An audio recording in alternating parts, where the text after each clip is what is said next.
Hello दोस्तों, यथार्थ Hindi education classes में आप सभी का स्वागत है। आज की क्लास में हम पढ़ेंगे हिंदी के कुछ महत्वपूर्ण प्रश्न जो हिंदी टीजीटी पीजीटी के लिए काफ़ी इंपॉर्टेंट होंगे। तो चलिए स्टार्ट करते हैं। पहला प्रश्न है, निम्नलिखित में कौन सा शब्द अंग्रेजी का नहीं है? इनमें से जो शब्द अंग्रेजी का नहीं है वह बताना है। ऑप्शन है अलमारी, अपील, पुलिस और rail. Right answer option A है अलमारी। यह है अंग्रेजी का शब्द नहीं है। अगला क्वेश्चन है, गड़बड़ घोटाला इनमें से किस वर्ग का शब्द है? गड़बड़ घोटाला यह किस वर्ग के अंतर्गत आता है, यह बताना है। राइट आंसर ऑप्शन बी है देशज शब्द है। गड़बड़ घोटाला यह देशज शब्द है। कौन सा शब्द मोर का पर्यायवाची नहीं है? जो शब्द मोर का पर्यायवाची नहीं है वह बताना है। ऑप्शन में है सिखी, कलापी, केकी और पिनाक। राइट आंसर है इसके लिए ऑप्शन डी पिनाक।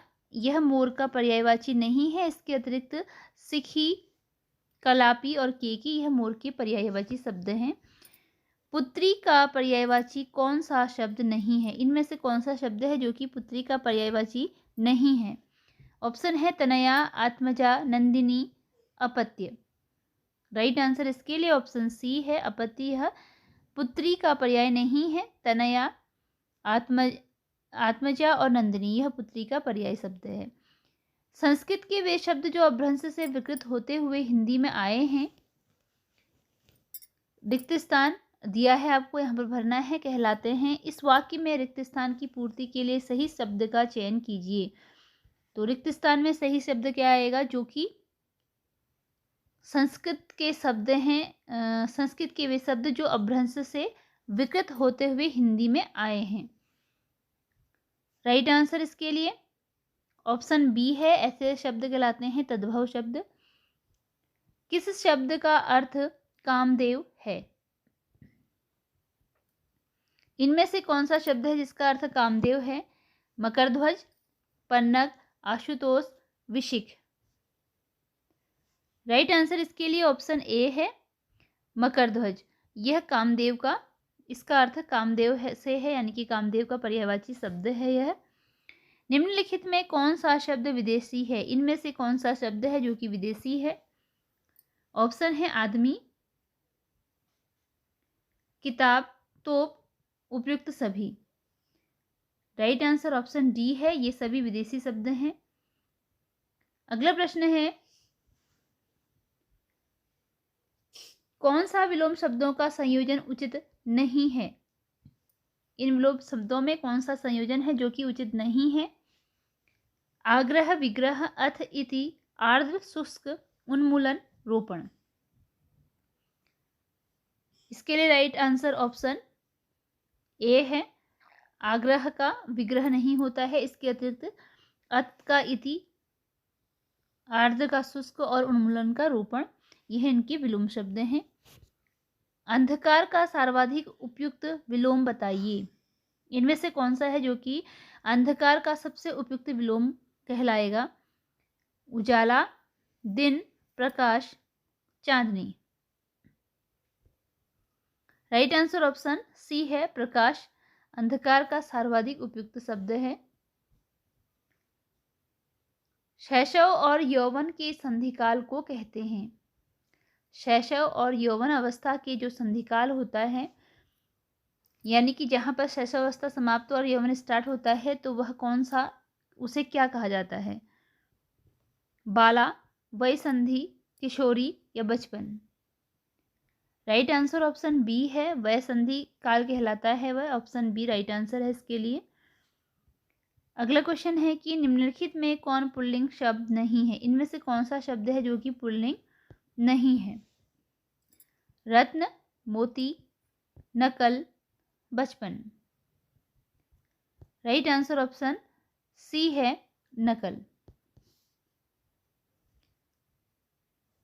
पुल्लिंग स्त्रीलिंग में कौन विषम संयोजन है? यहाँ आपको पुल्लिंग और स्त्रीलिंग का संयोजन दिया है जिसमें आपको विषम बताना है, यानी कि जो गलत है वो बताना है। प्राचार्य, प्राचार्या, मोर, मोरनी, सेवक, सेविका, श्यामा, गौरी। तो इसके लिए राइट आंसर ऑप्शन डी है श्यामा और गौरी, श्याम और गौरी, ये इसका विषम संयोजन है, मतलब गलत है। अगला प्रश्न है,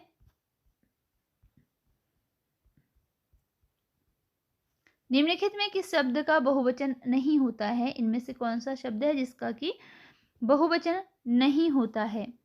ऑप्शन है प्रत्येक, स्त्री, पाठक, निम्न में से कोई नहीं। राइट आंसर ऑप्शन ए है, प्रत्येक का बहुवचन नहीं होता है।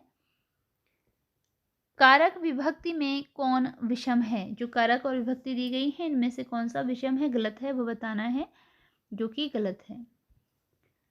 कर्ता, ने, संप्रदान से अपदान को, के लिए, कर्म को। तो आपको इसमें विषम बताना है, इसमें जो गलत है। तो ये सही है, कर्ता ने, कर्म को।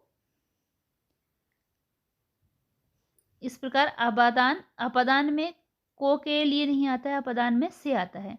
अपदान से, जब किसी चीज को गिरने के अर्थ में प्रयोग किया जाता है, जैसे पत्ता पेड़ से गिरता है तो से का प्रयोग होता है, तो अपदान में से आता है। ठीक है, इसलिए इसका आंसर जो बी है यह गलत है, विषम संयोजन है। अगला प्रश्न है, निम्नलिखित में कौन सा शब्द आयुष्मान का पर्यायवाची नहीं है? जो शब्द आयुष्मान का पर्यायवाची नहीं है, नहीं, वह बताना है। चिरंजीव, दीर्घायु, सौभाग्य, दीर्घजीवी। राइट आंसर ऑप्शन सी है, सौभाग्य। इसका आयुष्मान का पर्यायवाची नहीं है। इसके अतिरिक्त चिरंजीव, दीर्घायु, दीर्घजीवी, यह क्या है, आयुष्मान का पर्यायवाची है। निम्नलिखित में ऊसर का विलोम शब्द क्या है? ऊसर का विलोम शब्द बताना है। बंजर, मरुभूमि, उपजाऊ या उर्वर। राइट आंसर ऑप्शन डी है, उर्वर है। ऊसर का पर्यायवाची विलोम ऊसर होता है, ऊसर का विलोम उर्वर होता है।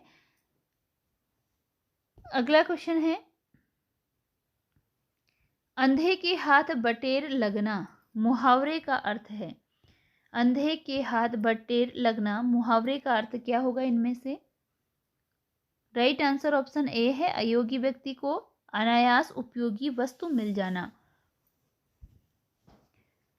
अगला क्वेश्चन है, 9 कनौजिया 90 चूहे कहावत का अर्थ है। 9 कनौजिया 90 चूहे कहावत का अर्थ क्या है? ऑप्शन है बड़ा परिवार होना, एकता न होना, जात पात मानना, एक जाति में कई उपजातियां होना। इसके लिए राइट आंसर ऑप्शन बी है, एकता न होना।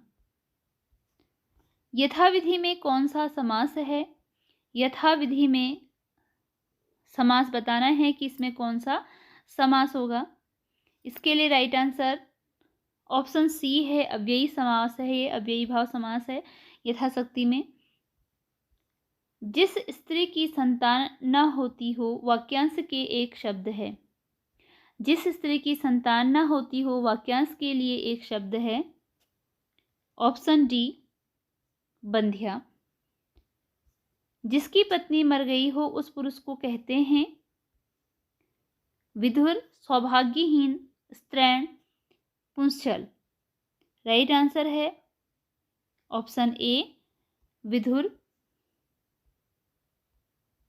निम्नलिखित में शुद्ध वाक्य कौन सा है? इसमें से शुद्ध वाक्य बताना है कि कौन सा शुद्ध वाक्य है।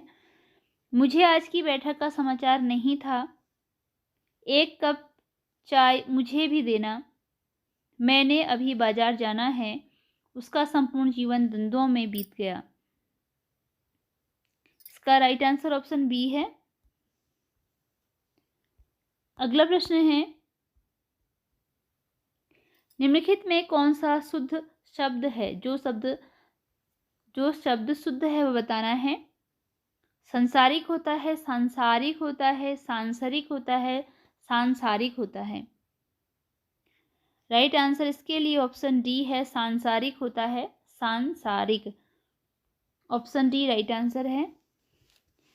किस समास में अंतिम पद प्रधान होता है? ऑप्शन तत्पुरुष, कर्णधारय, बहुव्रीहि, अव्यय। राइट आंसर ऑप्शन ए है, तत्पुरुष समास में अंतिम पद प्रधान होता है।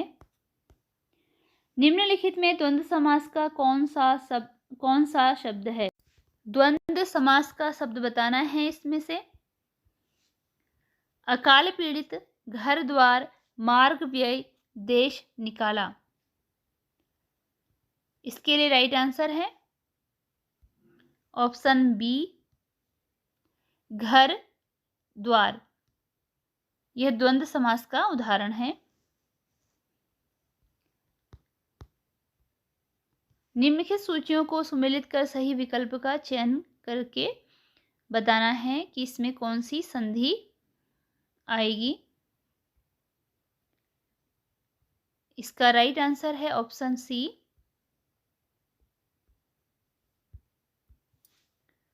ऑप्शन सी राइट आंसर है। वृद्धि संधि है मतैक्य में।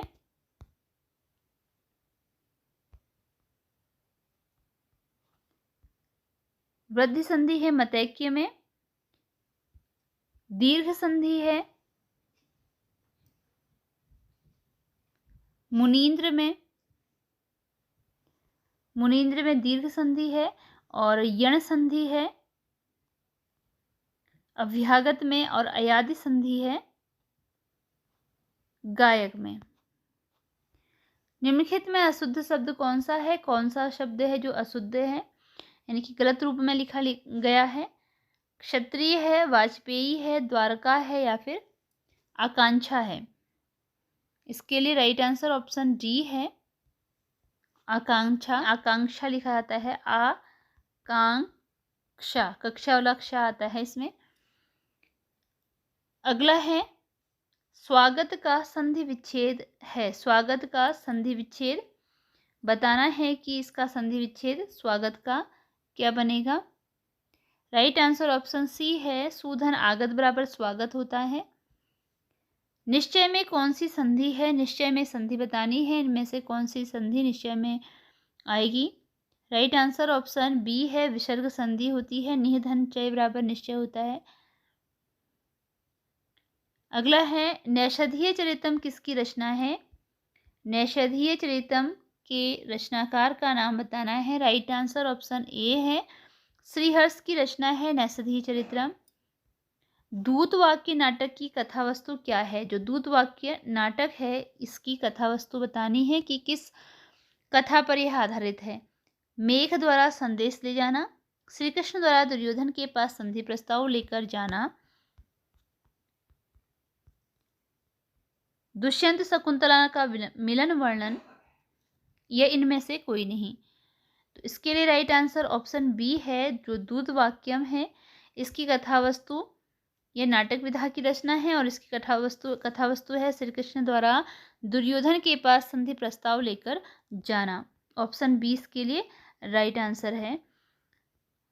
अगला प्रश्न है कि भास के नाटकों को किस दृष्टि से सफल माना गया है? भास ने जो नाटकों की रचना की है, किस दृष्टि से इन रचनाओं को सफल माना गया है? ऑप्शन डी इसके लिए राइट आंसर है, संवाद रचना की दृष्टि से भास के नाटक सफल माने जाते हैं। अगला प्रश्न है, सूर्योदय में कौन सी संधि है? सूर्योदय में कौन सी संधि है? राइट आंसर ऑप्शन सी है, गुण संधि। प्रत्येकम का सही संधि विच्छेद है, इनमें से कौन सा प्रत्येकम का सही संधि विच्छेद होगा? ऑप्शन ए राइट आंसर है, प्रतिधन एकम। नेत्रहीन में कौन सा समास है? इसके लिए राइट आंसर है ऑप्शन बी, इसमें तत्पुरुष समास है नेत्रहीन में। निम्नलिखित में कौन तत्पुरुष समास नहीं है? इनमें से कौन है जो कि तत्पुरुष समास का उदाहरण नहीं है? सीतापतिः कार्यकुशलः अश्वपतितः चंद्रशेखरः। इसके लिए राइट आंसर ऑप्शन डी है, चंद्रशेखरः। यह तत्पुरुष समास का उदाहरण नहीं है, बल्कि यह है बहुव्रीहि समास का उदाहरण। अगला है, बालकेन शब्द किस विभक्ति और किस वचन का है? बालकेन शब्द किस विभक्ति का है और किस वचन का है, यह बताना है। राइट आंसर इसके लिए ऑप्शन सी है, तृतीया एकवचन का है बालकेन शब्द। ऑप्शन सी राइट आंसर है। आत्मन, जो कि आत्मा का सप्तमी विभक्ति बहुवचन में कौन सा रूप होगा? आत्मन यानी कि आत्मा का सप्तमी विभक्ति बहुवचन में रूप कौन सा होगा? Option A, आत्मसु। पठाव धातु किस धातु रूप किस लकार का है? पठाव धातु रूप किस लकार का है? ऑप्शन बी, लोट लकार का रूप है यह। लिट लकार यानी कि भविष्यत काल में मध्यम पुरुष द्विवचन में क्री धातु का निम्नलिखित में कौन सा रूप होगा? राइट आंसर है ऑप्शन डी, करिष्यथः। अगला प्रश्न है, पा धातु का अर्थ है, पा जो धातु है इसका अर्थ क्या होता है? पराजित करना, प्राप्त करना, पीना या इनमें से कोई नहीं। राइट आंसर ऑप्शन सी है, इसका अर्थ है पीना। पा धातु का अर्थ होता है पीना, पीने के लिए पा धातु का प्रयोग किया जाता है।